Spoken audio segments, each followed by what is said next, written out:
Du coup, les Grands Voisins, c'est un site à la base d'hébergement où il y a des personnes hébergées qui sont en centre d'hébergement d'urgence ou de stabilisation. L'idée, c'était de faire de ce lieu un lieu où il y a des gens qui sont hébergés et où il se passe d'autres choses, où on peut leur proposer des pistes d'insertion sociale, professionnelle à travers la mixité des publics.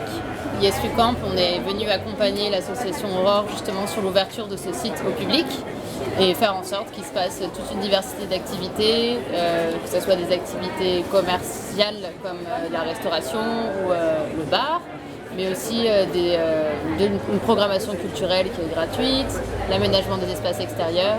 L'atelier urbain, on est arrivé aussi en même temps que Yes Camp avec l'association Aurore, et l'idée c'était de proposer à des artistes, des artisans, des entreprises ou des associations des espaces de travail à des loyers modérés. C'est un restaurant qui est pas cher par rapport à ce qui est proposé comme nourriture, qui est plutôt de très grande qualité, où il y a plein de petits dispositifs de gratuité pour que justement tout le monde puisse en profiter, notamment les résidents des centres, mais aussi les SDF qui sont souvent sur le site et qui passent souvent la journée au resto.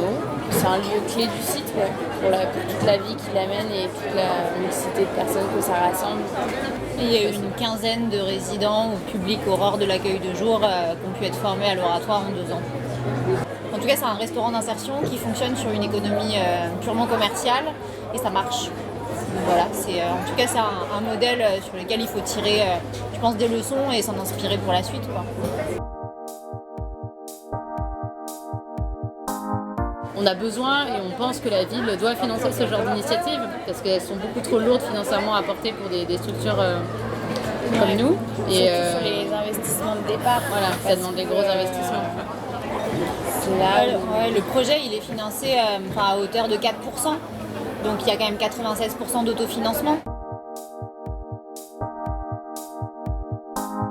Pour que le quartier continue à fonctionner sur certains apprentissages des Grands Voisins, il faut qu'il y ait une partie de l'économie du quartier, je ne sais pas par quel moyen, qui finance le fait d'impulser une dynamique de quartier, le fait que les gens se connaissent. Il faut que les espaces de restauration ne soient pas uniquement des espaces